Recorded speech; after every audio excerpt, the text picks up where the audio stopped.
Hello, hello, hello. We're sorry we're a few minutes late, Good but evening. good evening. Some reason we couldn't go live to our Marriage Refresh Facebook page. Got to figure that out. But other than that, Technology. um, don't get me started. Don't get me started. That technology. Technology is kind of like marriage. When it works, it's good. When it doesn't, It's bad. whew, help me, help me, help me. That's a good one. Yeah, it's good. Technology is like marriage. Marriage is like technology. Hey, we glad that you're joining us today. Hope that all is well. I got now my stuff don't want to act right. I tell you, technology acting up with me on every side. Okay, we so glad you're joining us tonight. Listen, we're going to be talking tonight about living in what you built, living in what you build. Because with marriage, you are building something. You're building a legacy. Mm-hmm. You have a house, but you don't have a home, and all that good stuff, and all of the great cliches. And now my tablet don't want. I mean, nothing wants to work for me tonight. Um, you have to live in what you build, and all of that good stuff. And so we want to definitely just talk a little bit about. Just get into marriage tonight. Talking about just over time how whew, you kind of this house is not a home. Ain't that some Luther? It is. That's some Luther. This house is not a home. Mm-hmm. And I think that when that kind of stuff happens is when our house is not a home, but we still got to live in this thing that we built, Right. that we've called a Regardless. marriage, regardless. Mm-hmm. And the challenges that come along with that. You were saying tablets was having a problem earlier, I told you. and this is You might be able to do it from here. no, no, yeah, share it to Marriage Refresh. But just getting the opportunity to talk about that. When I always think about this particular topic, I think about when God told Noah, "It's like, hey, buddy, got some news for you, and I want you to understand something. It's about rain for a little while. I'm gonna flood the earth, Mm-hmm. and you got to go and build something. And when you build it, all of humanity Right. is depending on you to follow my instruction, so that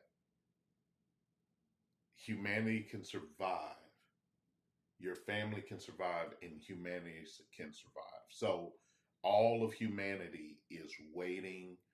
Make it like you've got to follow. When I say cut the board 12 foot long for this, you got to cut it exactly 12 foot long, not 12 foot 1 inch, Mm-hmm. not 11 and a half feet.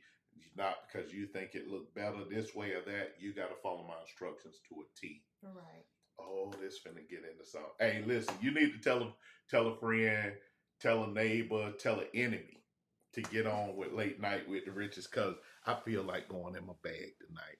I feel like going in my bag. I'm going in my bag tonight. Listen, I'm going in my bag tonight. You are probably about to get and hear some of the best marriage advice, guidance, thoughts challenging you that you have ever heard on marriage. I think I'm getting in my bag tonight. Woo! So Let's get it.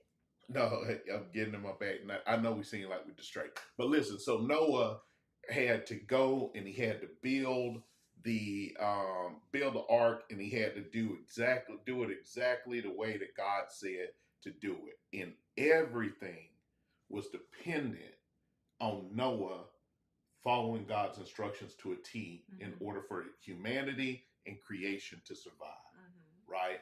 And so I've been making some posts about about godly marriage, God-based marriage Mm-hmm. versus society-based marriage, Right. and the challenge that comes along with following God-based marriage and society-based marriage. Right.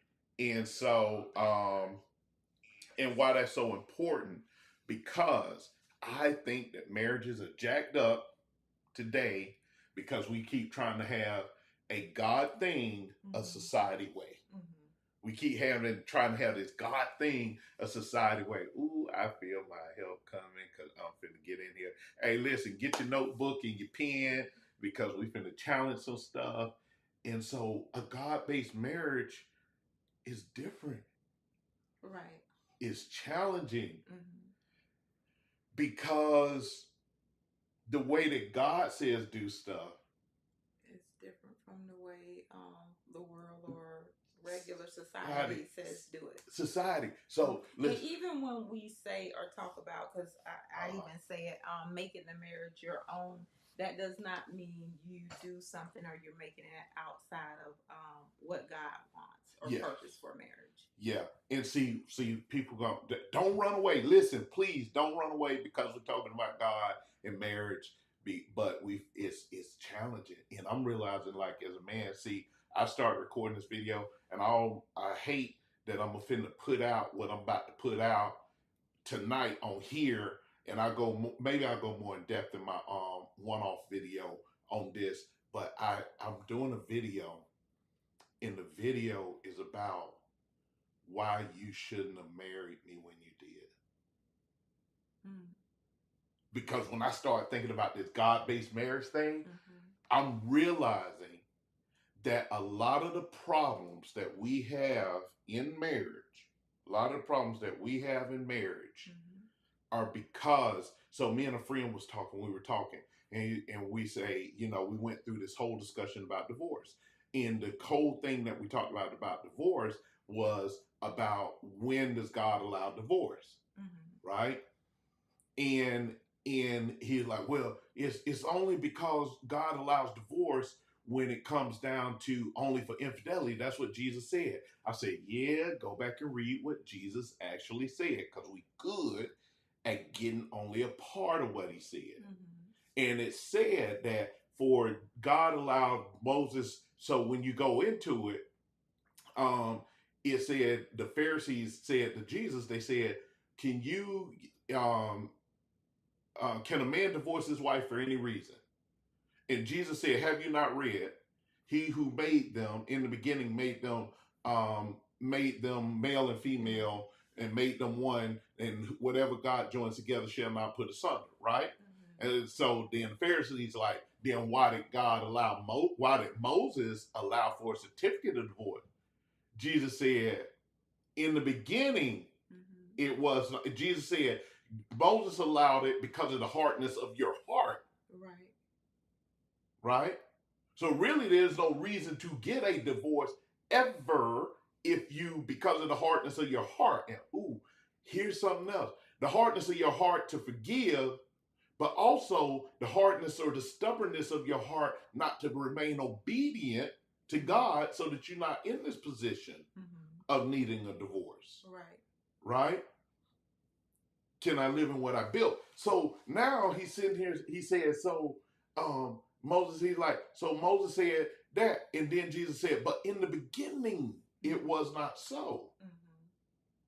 So that took us in like, oh man, so I'm supposed to stay through anything. He's like, well, my friend, he was like, well, all these other things that people, I ain't happy, or I ain't got, or you ain't got money, or you don't compliment me enough. What all this? I said, man, I think that if we did marriage the way that God wanted marriage done from the beginning, a lot of the reasons that we see in modern times that people get divorced wouldn't even exist. And that's when I got to, I said, listen, if we followed, and this what led me down the path of why you shouldn't have married me when you did, is if we follow God's path, there are a lot of problems that get resolved because they don't even exist in the first place. So now, when Jesus died, the death on the cross was his proposal. That was his getting on his knee and saying, will you marry me? When Jesus got up on the cross and he said, it is finished. That was him and was resurrected. Is that's when he got on his knee and he presented his ring, which was his blood, and said, "Will you marry me?" Right. He extended that invitation of marriage to the entire world and to all of eternity. It got when he went on the cross and said, "Will you marry me?" See, I like to look at this word from that real marriage perspective. And so he's like, "Will you marry me?" He on that one knee. Then Jesus said something earlier. He said, "In my Father's house, there are many mansions. And I go away to prepare a place for you." The bride. Right? Uh-oh. That tell me, I said, "That's why you should have married me when you did." Is because when you married me, I had no place prepared for you. That created problems at some point in our marriage. I never had a place prepared for you. Right. So as a husband, when I go and get this woman and I go and I propose to her, now listen, I could have proposed to you without a place, but I couldn't complete it, the marriage, until I had a place. Makes sense. Right? Now, as a woman, this in today's society, we say a woman gold digging this and this and that, and there are some women that have ulterior motives, because if you think that you're supposed to get married and just go home and have some children and cock your legs open there now and again and make some and hire a maid and we should have, well, I don't even have to cook, and you ain't really add nothing to that marriage, then you wrong about that. But you are right that before you marry me, I should have a place. Right? Is that what they call the soft life now? Oh, that's the new word, the soft Yeah, life. soft. Okay. Yeah. Listen, I don't know. What I do know is I didn't have a place prepared, and even Jesus, as a husband, said, "Whoa, before I bring you here, I got to go and prepare a place." So, as a man, if you're a young dating man, right? Or you are a young husband, or even in your marriage right now, you could have been married for years and you having struggles. Some of those struggles stem from the way you started. You didn't start with a place. Uh-oh. Hold on, husbands. So when I start going down this road for myself, I said, man, what else? So a man should have, and this list keeps growing, a man, before he marries her, he can propose, but before he takes her as his bride, he should have a place. He should have a purpose, and these are in no certain order, right? He should have a vision, and he should have a connection. Before I marry her, I need to have a connection with God, so that God can give me my purpose. So that God can give me my plan or that vision, right? So that I can start to go and build a place. Now, when God does, when I have those four things and she comes in, and this where, ladies, I have to get on y'all. Oh, hold on, before I even get on ladies. So here's the thing. The other reason you shouldn't marry me, why those things are important, is because I didn't have a place. And at the time you met me, I didn't really know my purpose. And at the time you really met me, I didn't have a vision. I did have a connection, but it wasn't the type of connection that would yield those other three things, right? Then I was not prepared to manage your life. And then we've talked about before, and I don't know about on here on late night yet, but about vision. And I remember asking you. Yeah. Right. But at that point, we were married. Yeah. We were married. Yeah. So a lot of things that we probably talked about or I asked about should have been before the hand. Definitely before, because we got married soon. And so when I talked about before, because you roll your eyes every time I say, I think we got married too young. And that was my thinking before. Now my thing is we got married without considering a lot of things, talking about a lot of things beforehand.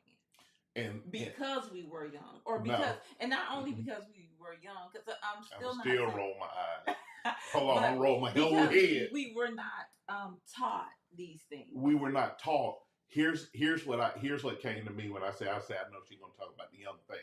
We didn't get married too young. We got married too unprepared. Yeah, there we go. That's good. Because there's some people that get married at 40, they still unprepared. Ooh, isn't that the truth? There's some people that still at 40 and they decide they're gonna get married, and some of them on their second marriage they still unprepared. They still don't have a plan. They still don't have a purpose. They still don't have a vision. They still don't have a place, and they don't have a connection.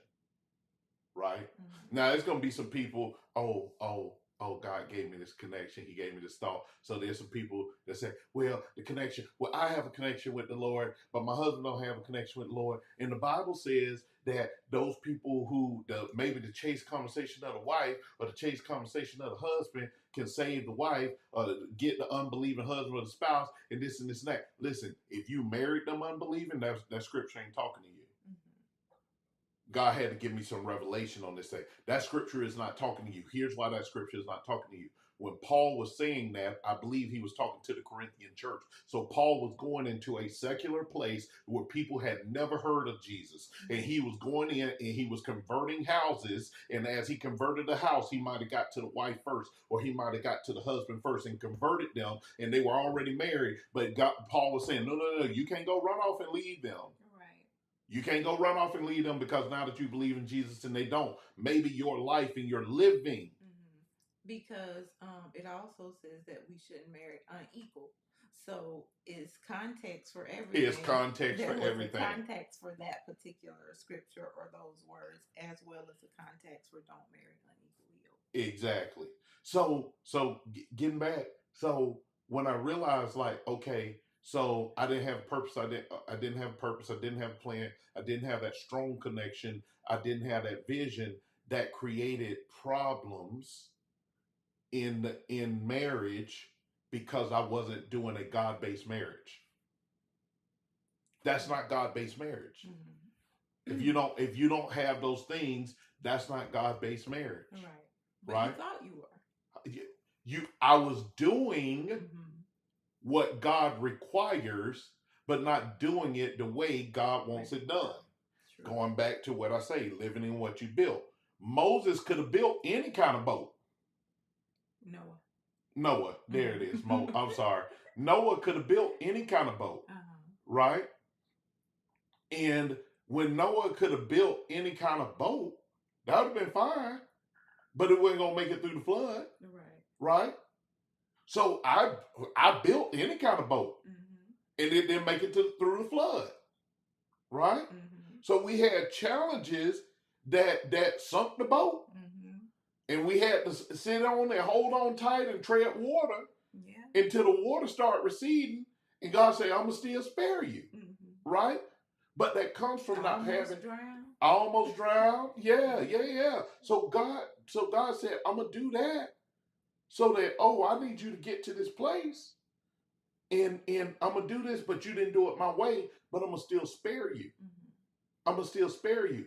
And that's the danger of not having this God-based marriage, because a God-based marriage requires us to do it God's way. Not just do what God says, but do it how God says to do it. That's true. Right? So now,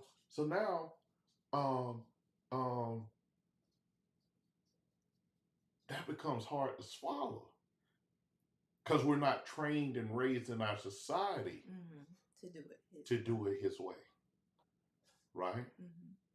We ain't raised and trained in his society. We want to keep doing it our way.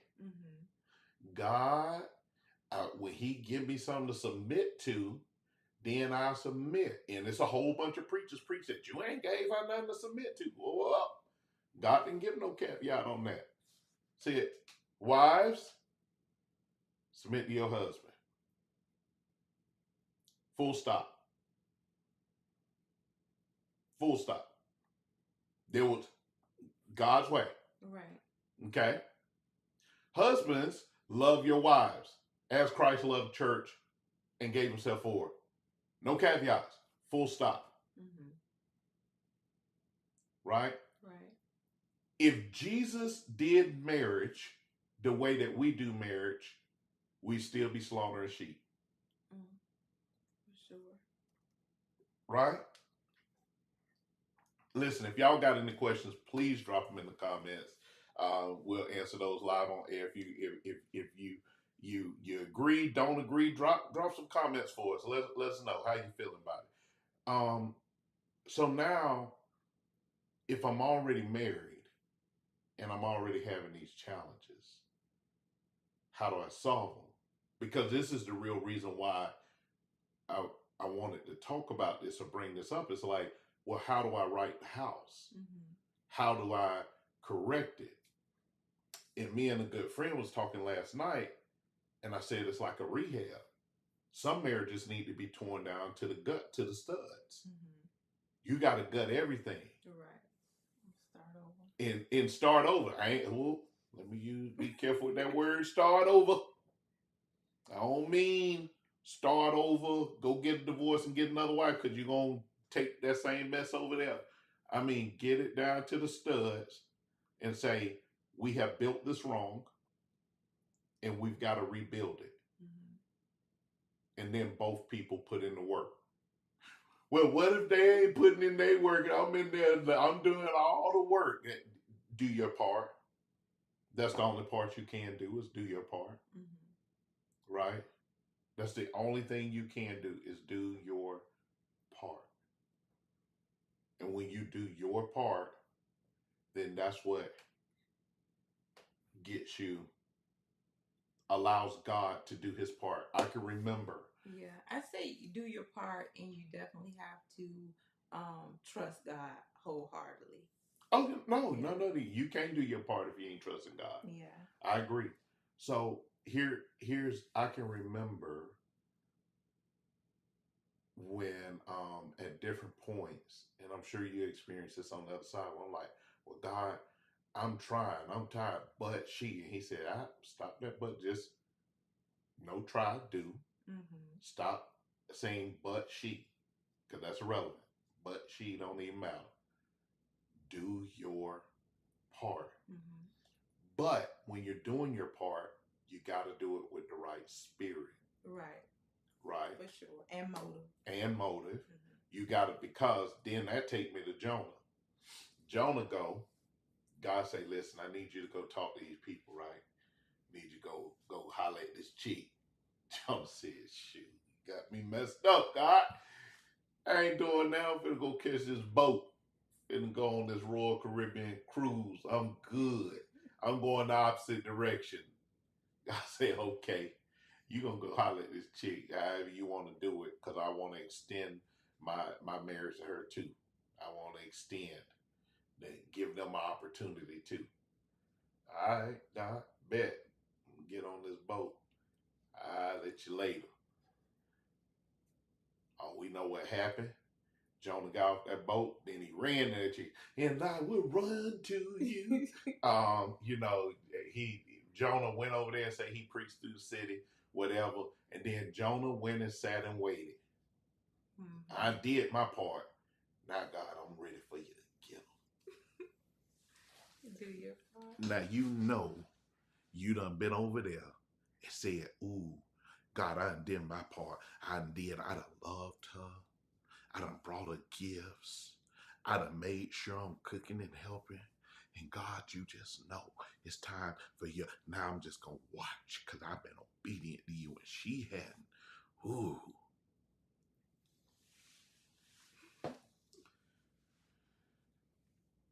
And the people heard the message and they're like, "Oh, we repent." God said, "Okay, I ain't going to destroy me." Joseph said, "I know it. They getting off easy. They getting up. Some of y'all doing the same thing in y'all marriage. I know it. They getting off easy. I've been, and God, you keep asking me to do more. I'm telling you, the conversation I had with the Lord in my own closet. You causing me to do more. Every time I turn around, God, you're asking me to do something. But she over here ain't doing what you asked her to do. And God had to say, I remember a time when God had to say something to me concerning our marriage. He said, either she gonna hear your voice or mine, but I ain't gonna argue with you. Mm. All right, Lord, I'm gonna be quiet. I ain't gonna like it. I'm gonna be quiet. Yeah, She gonna get off track again. That's what Jonah was like. Okay, they repented right now, God. Mhm. So Jonah went and propped his little head up. I'm gonna just watch and wait. See, none of this ain't the right way to do it. Right. Right? Mhm. Some of us, our marriages are failing because we have a wait and see attitude Mhm. instead of a do and serve attitude. Right. I'm doing my part. I'm gonna wait and see what you're gonna do. And so God caused the tree to sprout up and provide shade for Jonah. And Jonah got all comfortable. Then a worm came and ate it. And now Jonah, the sun beat down on Jonah again. Then Jonah, and he mad. Why you do that? God said you ain't make it come up, and you ain't make it go away. What you upset about? You ain't had nothing to do with none of this. What that tells me is that when I am doing my part with the right spirit, God will cover me. But when I get in the wrong spirit, God is going to take that covering from over me. Because it's not about what my spouse is not doing, it is about what I am doing in response to God's instruction.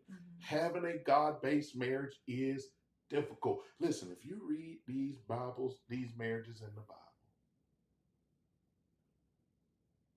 they was trifling. Very. It wasn't easy. Mm-mm. It wasn't easy at all. Esther, they like, you can't go approach the king, your husband. Esther say, if I perish, let me perish. Right? That's the level of respect she was supposed to have towards her husband, that if she approached him without the outside of the right protocol or in a disrespectful manner, it could cause her to lose her life. Women don't have to face nothing like that today. Okay. Thank God for Jesus. No, thank God for Jesus. It's how God, you know how it is. Lord, hey, y'all help me out here. Y'all help me out. What is this good to you? Is this helping you? Are you sitting over here looking at me like this man is crazy? Tamika, get your husband reel him in. Because it is important. It is really important that we start to do marriage God's way. And to do it that way, we have to see his perspective. And a lot of times we have our own perspective. We come in with our own perspective, what we want the marriage to be, what we see it to be, with expectations, spoken and unspoken, assumptions, so many different things about marriage. Probably just because we haven't really been taught marriage. We have not been taught marriage. And so when you do get in or see it's hard and you look back, even when you compare older marriages and different marriages, we didn't understand it. We didn't. We didn't really ask questions, or probably couldn't. Right. So it's a lot that we really didn't get or understand or understood, but we wanted to take marriage and goes, this is how I want to be married. Yeah. And this is what I want it to look like. And so when it doesn't look like that, or start to look like that, or we don't give it time to look like that or work on it, we give up or throw in the towel or think something's wrong with God. We think God. Get mad with God. Yeah. You know what most of us do with our marriage? We make the choice, and then we ask God to bless it after the fact. We ask God to bless it after the fact instead of saying, God, what am I supposed to be doing? Right? Now, when I was in my ignorance, God said, okay, I'm going to bless this thing. But when I'm out of my ignorance, when I'm fully aware and I do that, God like, oh, don't bring me this after the fact. We go and get the job, ask God to bless it after the fact. We go and get the car and ask God to bless it after the fact. We have to go and get the house and ask God to bless it after the fact. That's our MO. We tend to ask God to bless something after the fact instead of involving him in decision up front. Right? Here's something else. So I talked about what men have to have. Here's something else that I want to say, because I've been there. I'm telling you, I'm in my bag tonight. Adam did not become an incomplete man because God removed the rib to create her. I am my whole man, and then God created you as a whole woman. Right. If you come into a marriage with a partial mindset, you've been saying something lately, just completely unrelated. It's related to the topic, but it's unrelated to what I was just saying. You recently talked about, you was like, I want to manage the house, right? And that's where frustration comes in for a wife is, again, if he don't have that purpose, that place, that connection, that vision, then she has nothing to really manage.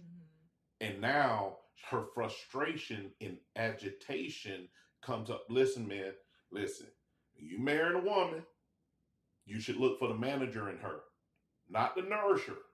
The nourisher in her is different from the manager in her, but God has given her a gifting and a grace to manage the house. Right? You should look for the manager in her.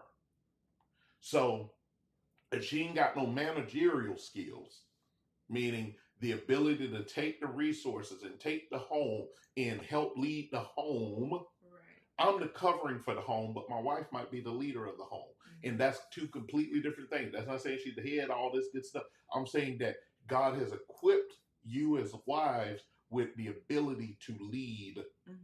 If you look at it, that's what that help make really does. Yeah. And that's what she's for. And even when you look at Proverbs 31, that's what that was she managed the heck out that home. Yeah. And a lot of times people get offended or look at her as like, I don't want to be her. She worked too hard. She did this and this and that.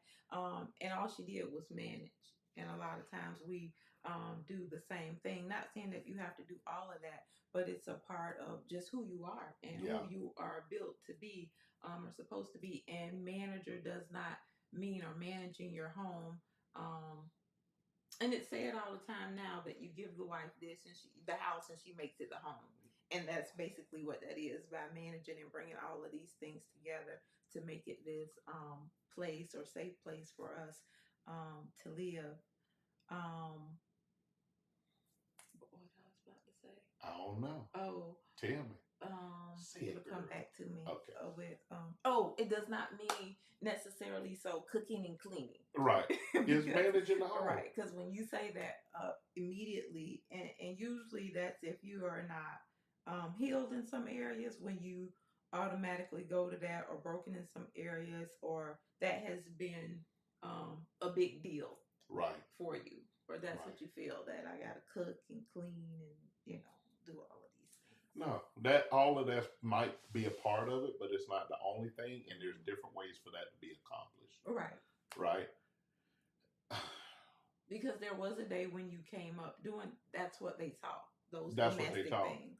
Yeah. The church and society, the church has done a horrible job at teaching biblical marriage.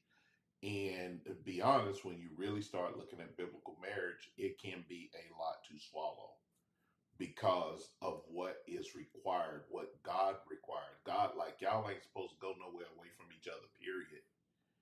But if you find yourself on the divorce, and I know, we get into domestic abuse and all of that, but when you find a way of dealing with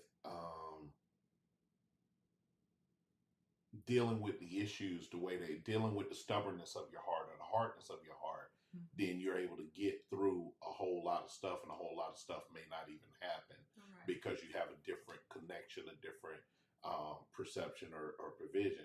So here's the thing of let's get into when we talk about, I think me and you was talking about this recently, and then somebody put it really, really good, but a man cannot protect what he cannot control. Now we have a problem. And I was talking to sis last night on this. I said, listen. And so when we say that whole control thing, ain't no man gonna control me, then he can't protect you. Now, I'm not talking about manipulative control. Right. I'm not talking about dominating. Right.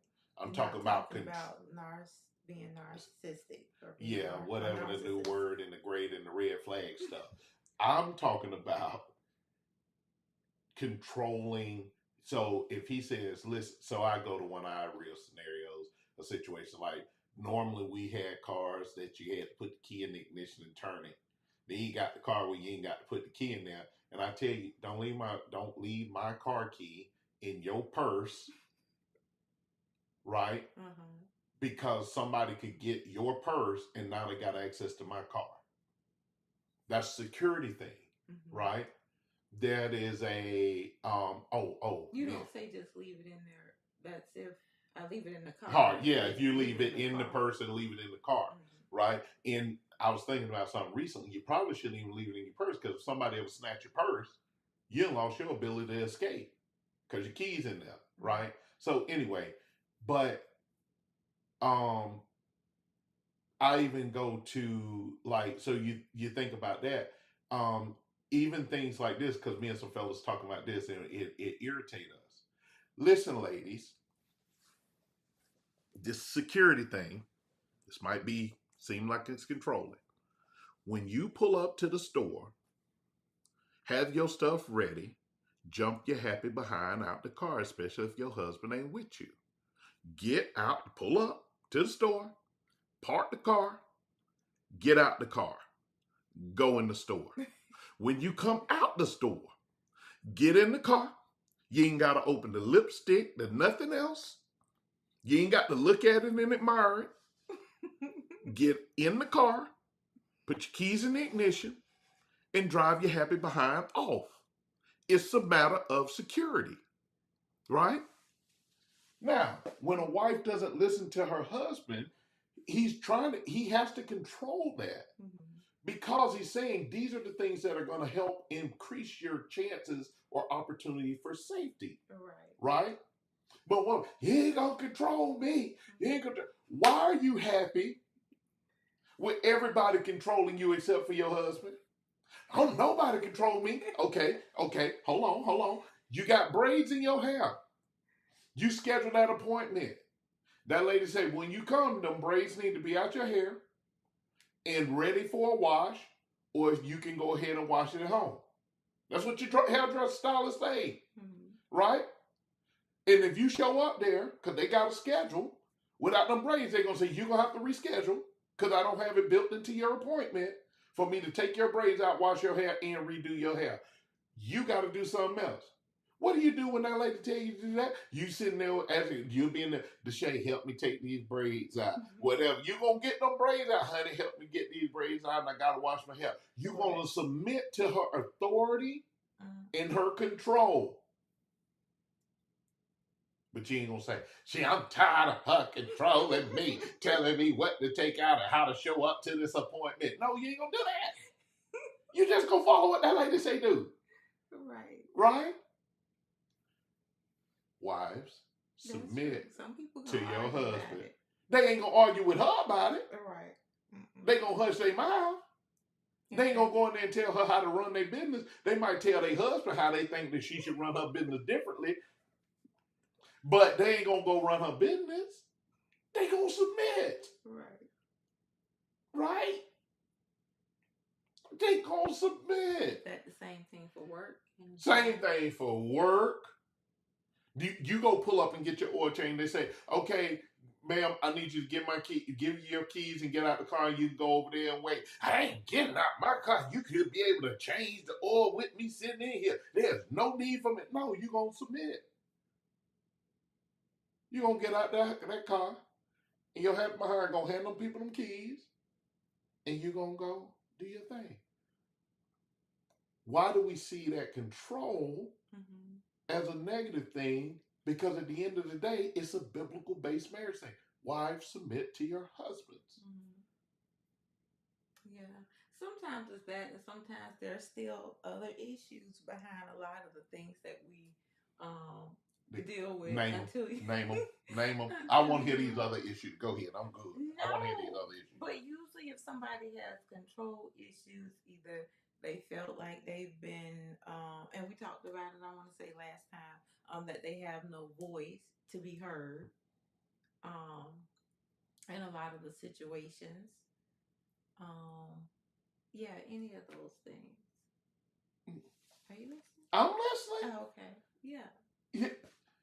So it comes with sometimes brokenness. Is just what I'm saying. When Okay, you have somebody constantly going back and forth, and you just see it as a control issue, like they're trying to control me. Because later on, as you grow and you realize that's not the case, and things are, and this is funny. Well, maybe so.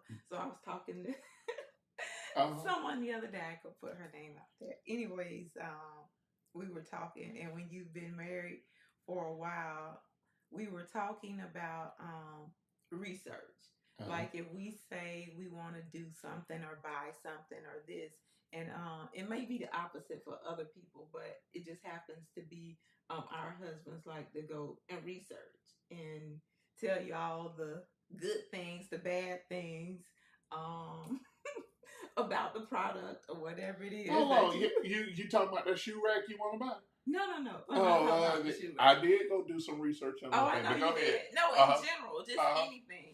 And so we were talking, it's like, oh, my husband does the same thing. And then we laughed and thought about it. And I think I said it because earlier on in marriage, you're thinking, because of the way you guys are built and some of the things you say, that either they don't want us to have it or talking us out of it or controlling if we buy it or do it or not. And it was funny. And you realize that's not the case, and they really do care. That's just how they are. And so they're going to give you, especially when they're a researcher, all the good things, the bad things. Per se, if it's a car, this is why it's not a good car to buy versus this is why it is, or and just because I want it is not, and it's pretty, and this is what I want. But it's gonna look cute. It's gonna look cute on side the road and in the shop too.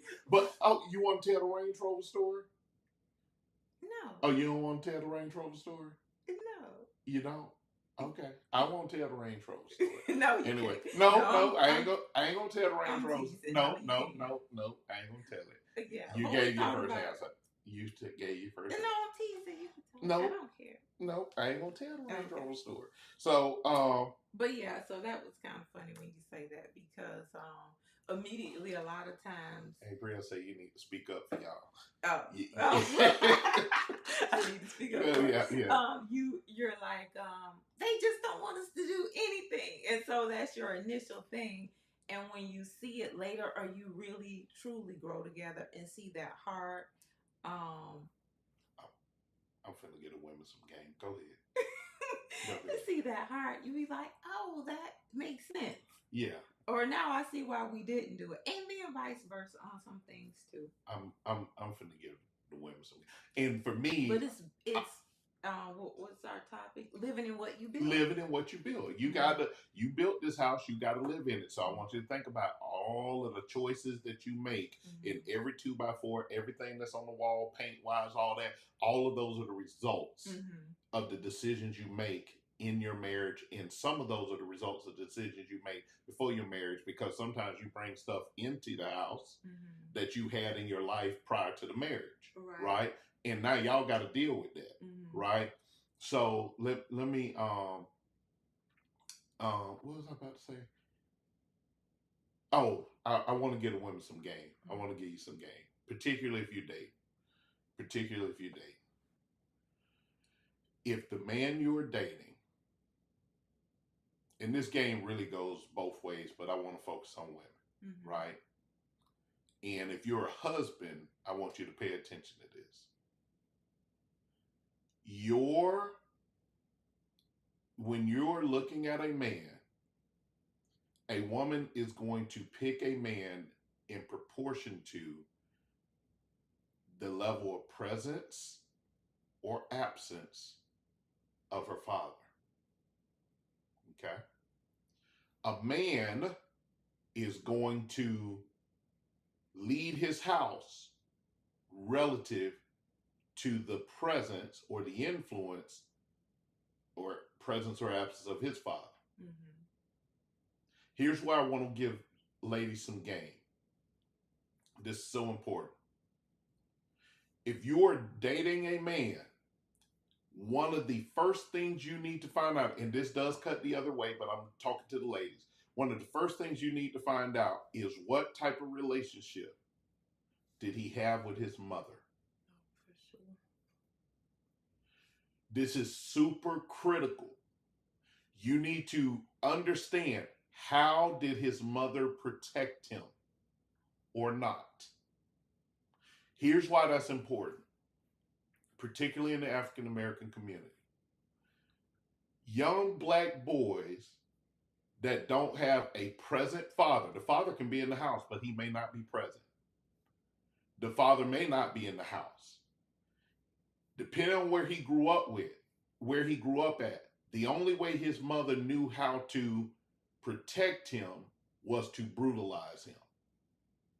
She didn't see it as that. She beat him for every little thing because she knows that the world is a dangerous place for him as an African American male. And the only way to keep him in line, and in her mind, to keep him from eventually running over her, is to make sure she asserts her dominance on him, and it breaks something in him. Now, what you perceive as extreme control is a reflection, because the whole time his mama was beating him, she was saying, I'm beating you to keep you out of trouble because I love you. How that's going to show up in your marriage, in some instances, it shows up in the extreme where he will put his hands on you because his mama put her hands on him, and it was because she loved him and to protect him.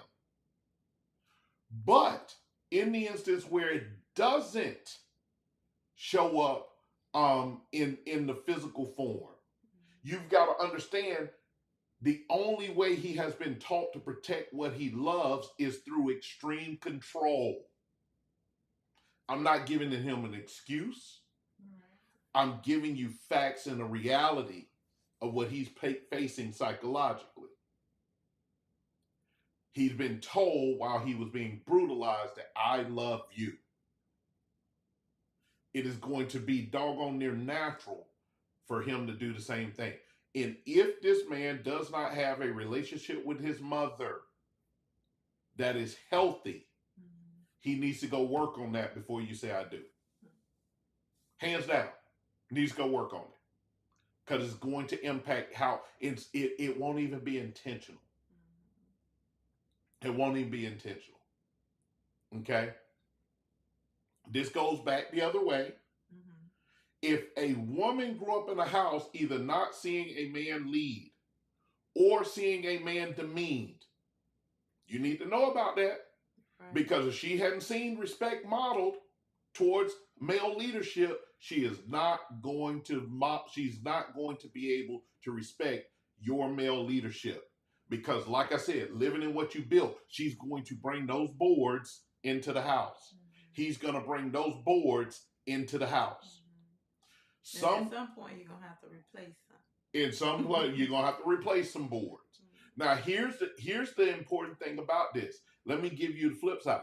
If a woman grew up in a house with a strong father who was present, he was respectful, he was loving, you are being measured against that. You are being measured as a husband. You are being measured against that. And if you fall short of that, that woman is going to have a problem with you. But here's the kicker, lady. Your daddy ain't always been who you saw him to be.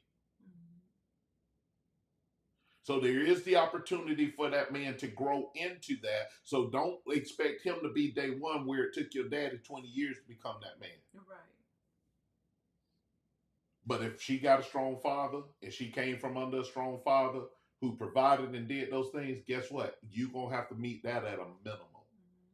But that's the whole part of the marriage and coming together. It's so many things that you don't realize in the beginning that you're going to have to work out and work through in marriage. And you basically just said it.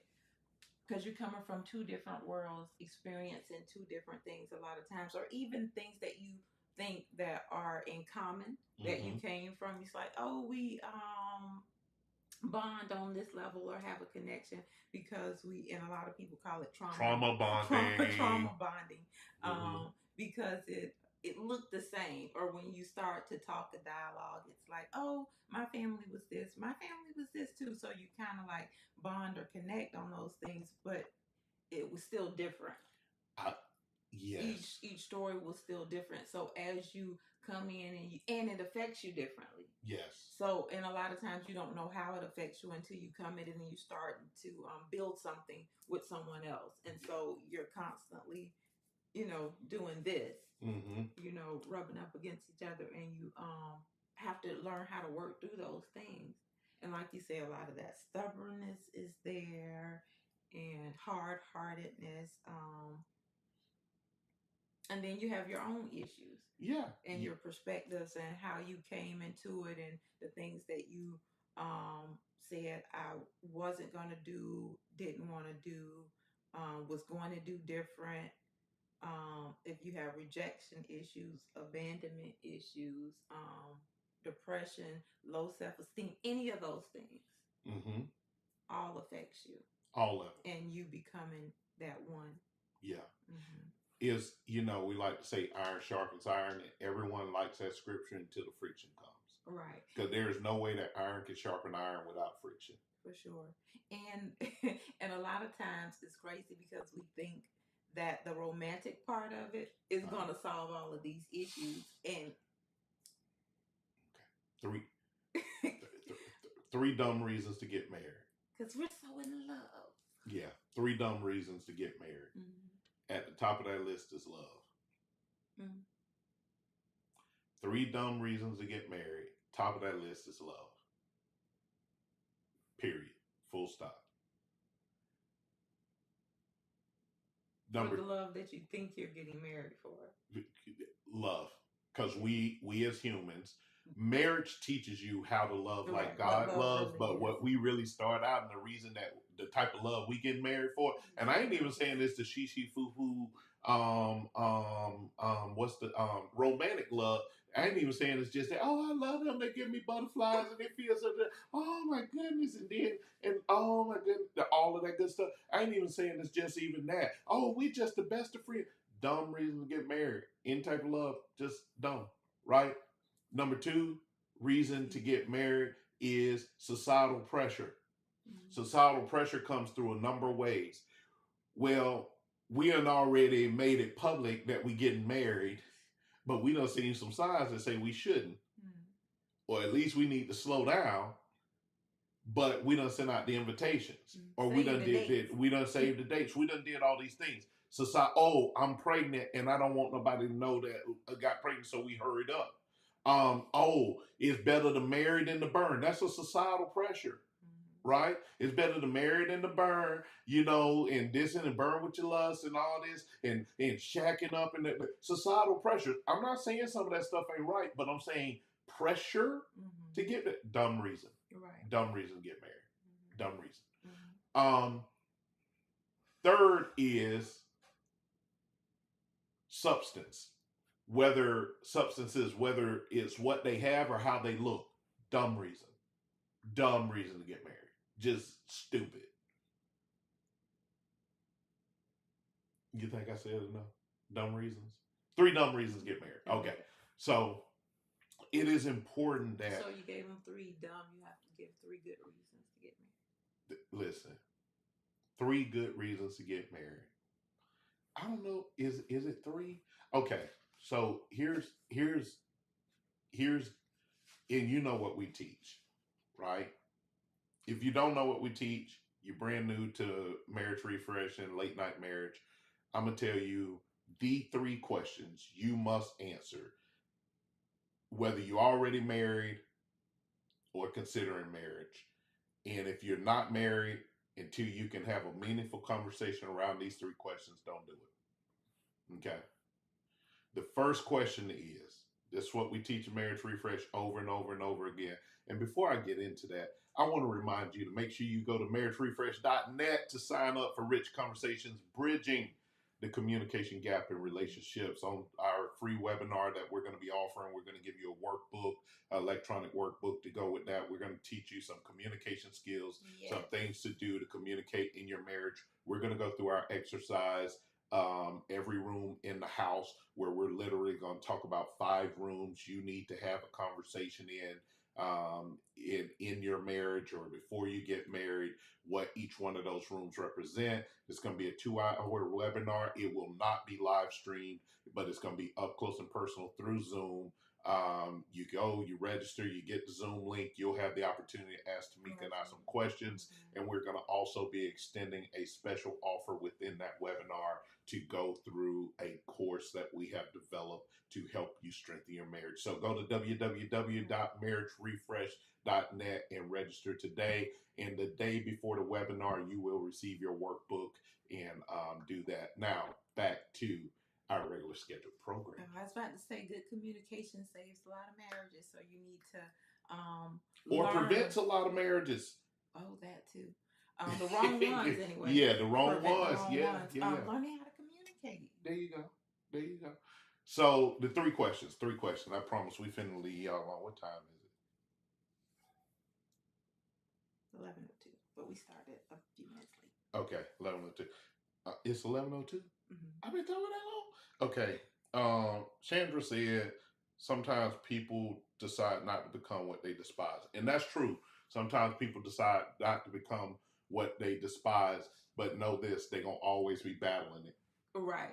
Right. And that's the thing. I think a lot of times we don't realize, or we don't want to become what we despise so much. We don't realize a lot of times that we're products of our environment. So it's in us, even if we don't want to be it, if we don't want to do it. One, because we're tied by the blood of it, your DNA.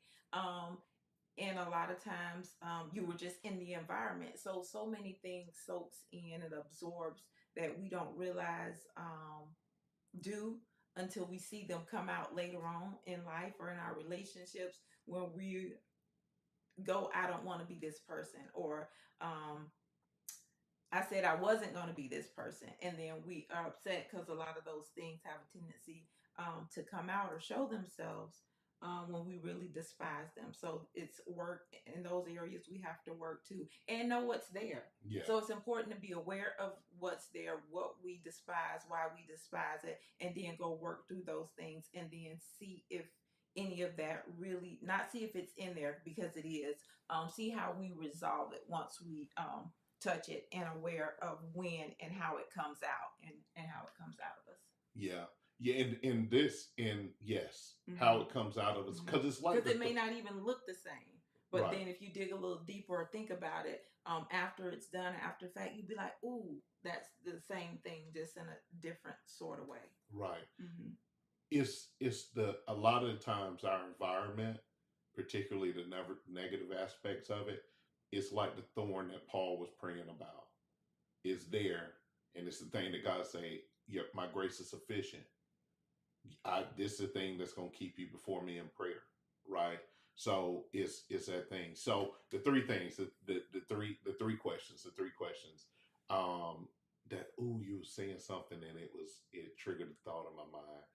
Oh my goodness, come on, dear baby Jesus Christ on the back. No. Was it about being aware, or sometimes seeing those things, or those things showing up that we despise? No.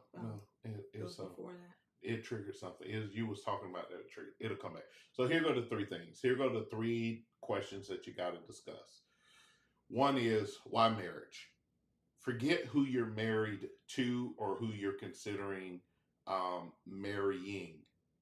Why marriage? Marriage is the most sacrificial relationship you will ever enter into in your entire life. That you should not enter into lightly. At all. You should not enter into lightly. Why marriage? Why do you want to do this extremely sacrificial relationship? Now, I'll tell you, it's worth it, but why do you want to do it? Okay? You need to have that conversation. Somebody like, yeah, I want marriage one day or whatever. Why? Why do you want it? And listen closely to the answers. Listen to the answer beneath the answer. Mhm. Why do you want marriage? Okay. You need to talk about that.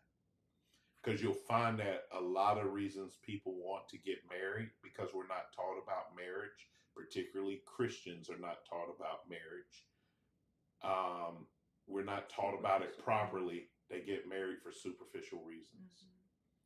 I will say this as I move into question number 2 is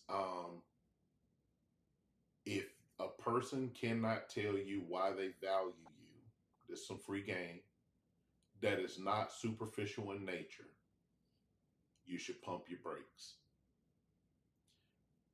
Value means what do you add to their life? How do you make them better?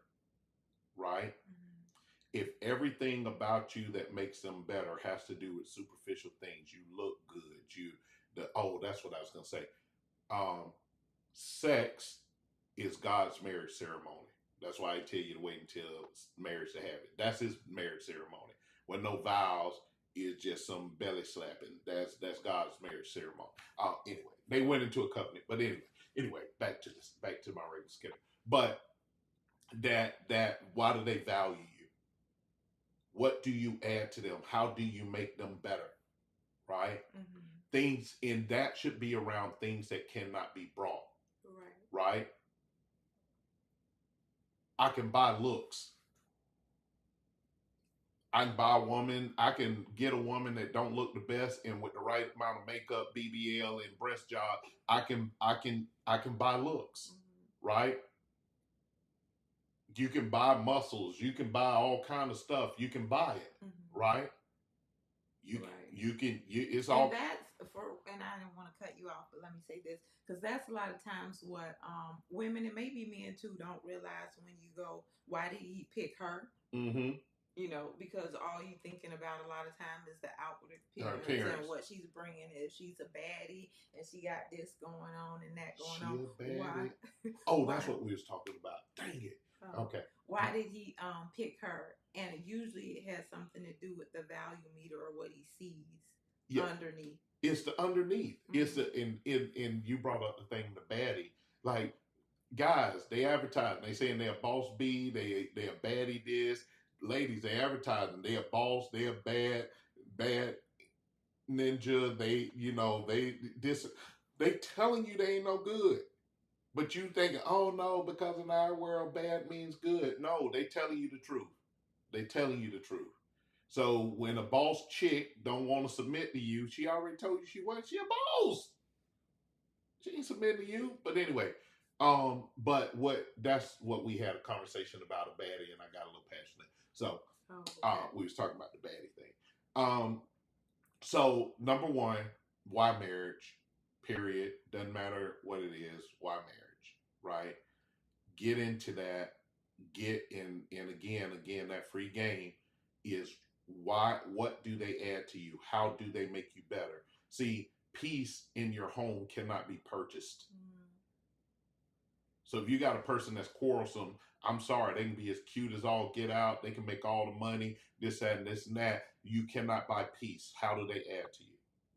So what marriage, why marriage? Forget the person. Number two is why this person for marriage. I'm going to do this most sacrificial thing. Why do I want to do it with this person? Mm-hmm. Meaning, like, if you could just go use your imagination. If you could marry your ideal person, you could go marry Idris Elba. You could go marry Beyonce. You could go whoever that person is that you could go marry. That's your dream, would be your dream spouse. If you could go marry any and everybody, but you would still choose this person. I know that sounds crazy to some people because you on the superficial level, but you could choose this person. Why are you choosing this person out of the millions of people that you could potentially choose? Mm-hmm. Why are you choosing them? Okay. Why am I choosing this person to do this most sacrificial thing? Here's the... Go ahead. Mm-hmm. Okay. Here's the third and final thing, and we're going to leave y'all alone. What is God's return on investment? What is God getting out of bringing the two of you together? Because God does not, I'm going to say something controversial, God doesn't care if you're happy. And I know that sounds crazy. God does want us to prosper. He does want us. So when I say He doesn't care about that, His first priority is not your happiness. His first priority is your purpose. Right. Right? Oh, well, why would you say that? Why would you say that? I mean, because you're not always happy in marriage. You're not gonna always be happy in marriage. Have different seasons of things you have to go through. Well, I want to be happy. I want to give him some. I want to give him some Bible. Leah wasn't happy, but God had a purpose to bring them 12 tribes up out of Jacob. How long? Let me see. Abraham, Isaac, and Jacob. Oh, you think Sarah was happy about Abraham about to get her raped because he lied and said she my sister, which was partially the truth, and the Pharaoh took her and was finna make her his wife and go through the marriage ceremony of God with her? Huh? You think she was happy about that? But God had to get from Abraham to Isaac to fulfill the promise to Abraham so that Isaac could produce Jacob, so that Jacob could produce the 12 tribes, so that it could all produce the promise that God made to his friend Abraham. Rachel wasn't happy. She couldn't have no children for a while. Right. And when she went to have the second one, she had Joseph and Benjamin. When she went to have the second one, she died. She wasn't happy. She's in competition with her. Her sister got her. Oh my goodness. I'm going to be talking about Samson and the cautionary tale brothers of Samson and Dayton. All that. But anyway, so, Rachel wasn't. She was in competition. Her husband gave to her sister first. He was a pass me round between two sisters. Nobody was happy about that. Sarah wasn't happy, even though she the one gave Abraham Hagar. She wasn't happy. She was trying to make him happy. She was trying to play God. Right. He had nothing to do with him. She was trying to play God. Yeah, for sure. Right? So, what does God get out of bringing you two together? Because the first thing, if you look at how marriage came to be, God said, I'm gonna create some trees, I'm gonna create some grass, I'm gonna create some wells, and I'm gonna create some I love watching, like, now this one lady, she real crazy, but she free swims with tiger sharks and great white sharks. I think she's dumb, but I appreciate, listen, for my Caucasian brothers and sisters, I thank you for your contribution to the earth, because there's a lot of stuff we wouldn't know if it depended upon people of color getting in the water and finding it out, or going in the jungle and finding it. We ain't doing it. We ain't doing it. Now, we learned a lot of stuff, so we gave our contribution, but getting in the water with great whites and tiger sharks and finding out how many square inches per pound they bite, that ain't what we finna do. Okay. Anyway, so God made all this stuff, and after he made everything, he said there's no man to take care of it. Then he made a man. God did not just say, ooh, I created all this something. Something's missing. Oh, I hadn't made nothing that stand up on two legs. And then Jesus said, yes, he did. Remember the monkeys over there? Ah, goodness. But they walk a little bit hunched over. I want something that does that looks more like me. God wasn't out there. He said, I need somebody to take care of all this stuff I just created.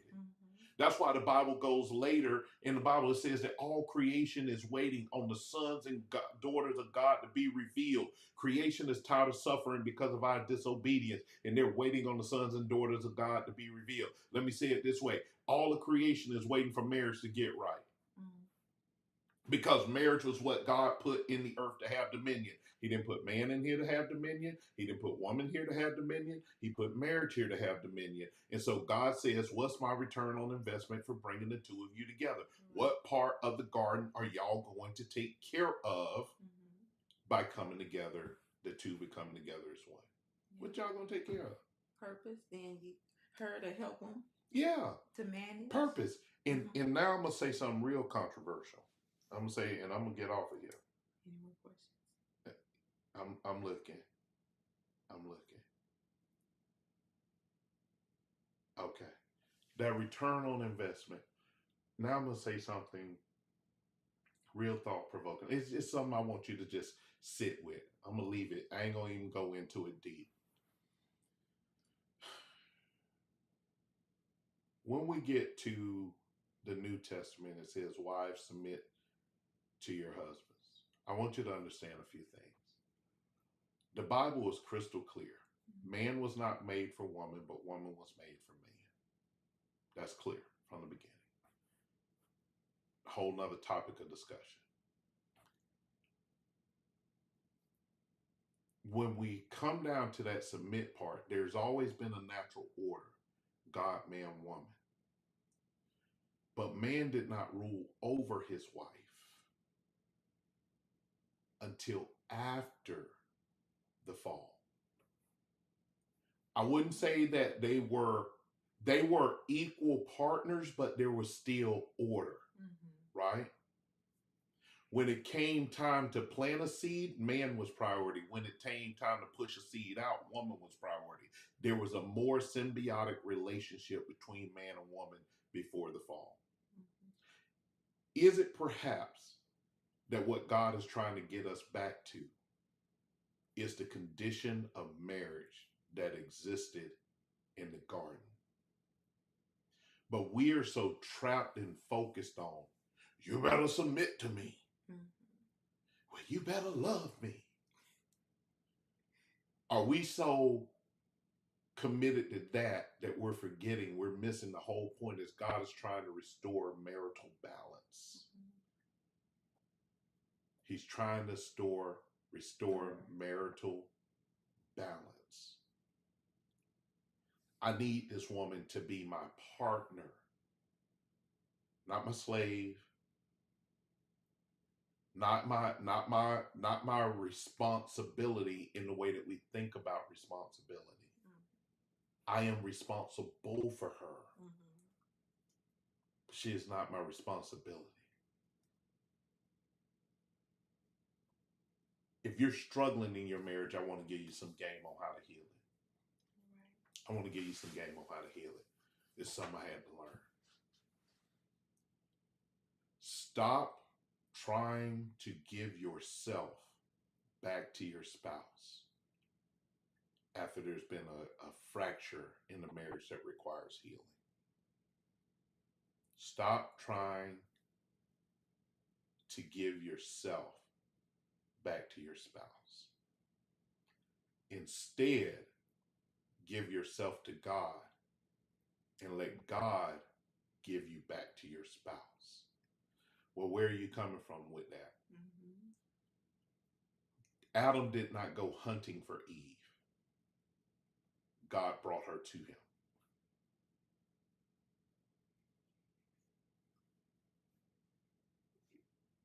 I want that to sit with you for a minute. I want that to marinate.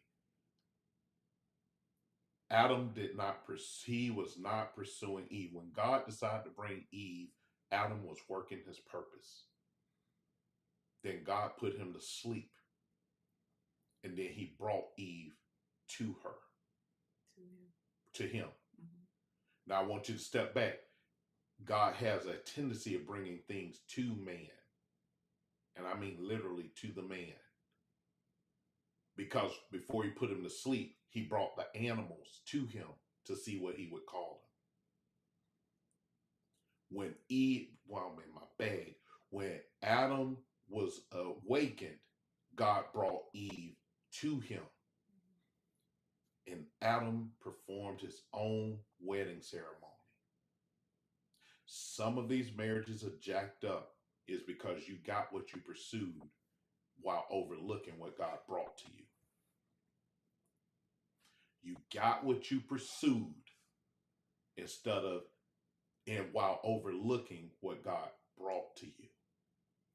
Now, how about this part? And I'm going to put this out here because I'm going to be you. Go ahead. Man that findeth a wife. He that findeth a wife. He that findeth a wife, man. He that findeth a wife finds a. He that finds a wife finds a good thing. Listen. Watch this. Watch this. Watch how I tell you how God brings her to you. So that finding isn't about him pursuing. It's about him being, he who finds a wife finds a good thing and obtains favor with the Lord. Why he obtains favor with the Lord is because of how he treats what God brought to him. That finding is not about him pursuing. Watch this. When Jacob found Rachel, Rachel was working. Uh-oh. You thought he was going to find you in the club. You thought he was going to find you in the church. You thought he was going to find you at the Sandals Resort. No, he's going to find you working. And so Jacob was at the well and Rachel came up. Uh-oh, the woman at the well. How did Jesus find her? God brought her to him to minister to her. Oh, hold on. We love Boaz. Where did Boaz find Ruth? Right? They told Ruth where to be at in order for Boaz to find her. He wasn't pursuing her. God brought her to him because he placed her in his field. Right?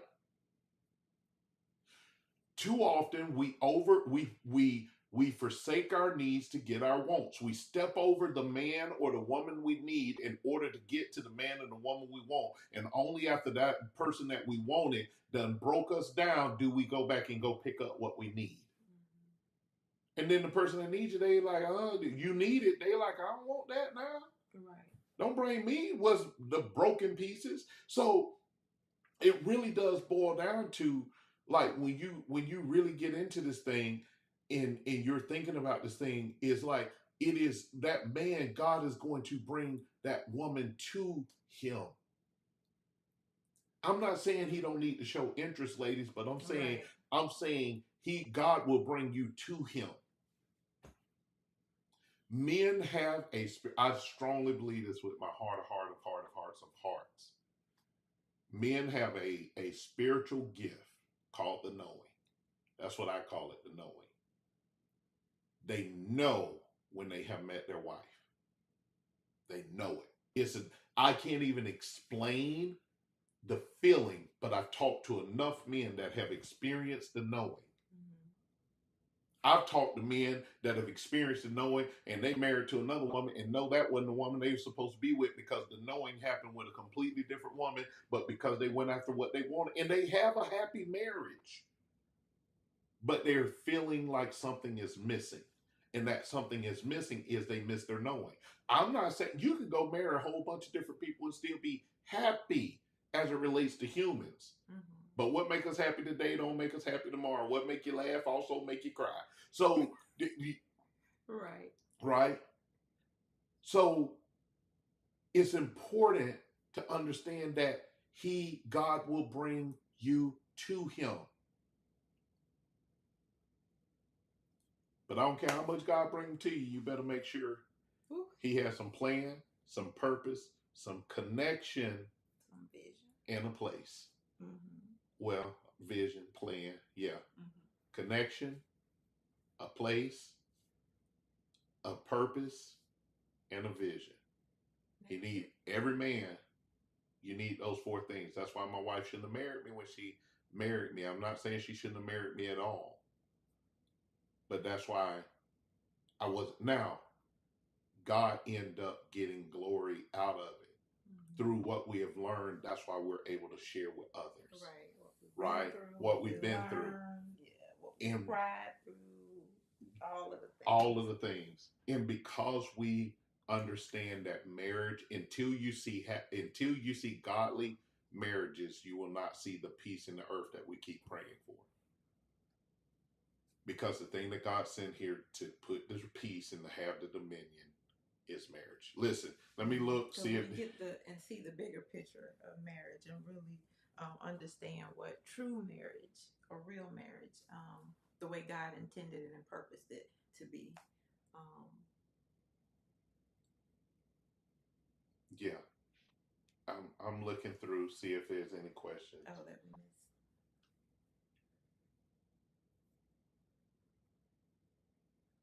Yeah, I don't see no question. Listen, y'all own it. Y'all own this thing. Listen, we thank you for tuning in. We're sorry that we went so long. We try and go at least 45 minutes to an hour. But I happened to get in my bag today. I had a headache. That's why I probably had that headache today. Like I had to go put an ice pack on and get in the dark. It's because God, the devil knew I was going to get in my bag today. I don't know. He trying to keep me from. The internet was acting up and the tablet was acting up. Yeah, trying to keep me out my bag today. But listen, we doing this thing. We will be doing late night marriage. We getting ready to do some stuff. Listen, y'all, let me know. We're thinking about doing this thing called. We're looking for a venue now. Balance of the sexes, not battle of the sexes, but balance of the sexes. Where we want to bring men and women into the building, have a good time. We're gonna have some food. We're gonna have some talking, some laughter. Play some games together as far as just talking about relationship. Invite some people up to a hot mic to ask some questions or make their positions because we really do need to get back to the balance of the sexes. Mm-hmm. And I want to say this, especially as it relates to the African American community. I must say this. We have got to stop being at each other's throat as black men and black women. We have got to find the love that we once had for one another that makes us great, makes our family units great, all of those things. But the balance of the sex is going to be for everybody. So we're going to have a good time. It's going to be something a little bit different. See if we can get us a live DJ. We're going to have some dancing. We're going to have a good time. But if that's something you're interested in, definitely let us know. But we ready to turn up, and we're going to have a good time on that. We're looking at, I want to do some glamping. Who would be interested in doing some glamping? I want to do some glamping. A couple's glamping retreat. I would love to do that. Some glamping. I know they got something in the Blue Ridge Mountains or whatever. I want to do that. I got to go when it's cold. I don't do glamping, camping when it's hot. I don't need to go when it's in between. I like to go when the snakes are too cold to move. That's when I like to go. Mm-hmm. So we want to do some stuff. I want to see us traveling together as couples. I want to, hey, look at all the Marriage Refresh couples in Thailand. Go on and get your passport. Let's do this thing. Let's do some stuff, right? Put some stuff together. So listen, we thank you for joining us tonight. God bless you. Healthy marriages. Good, whole, healthy marriages. Yes. So we'll be back here next Wednesday at 10 o'clock. We have been so busy. We sorry we missed you last week. We was in D.C. Yeah, we moving. Rich is on the come up. Rich Dynasty is late night marriage. Damon, Tamika, God bless. See you tomorrow. Next day. We love you. All that good stuff. I'm delirious now. I'm out my bag. See y'all later. Love you guys. Good night.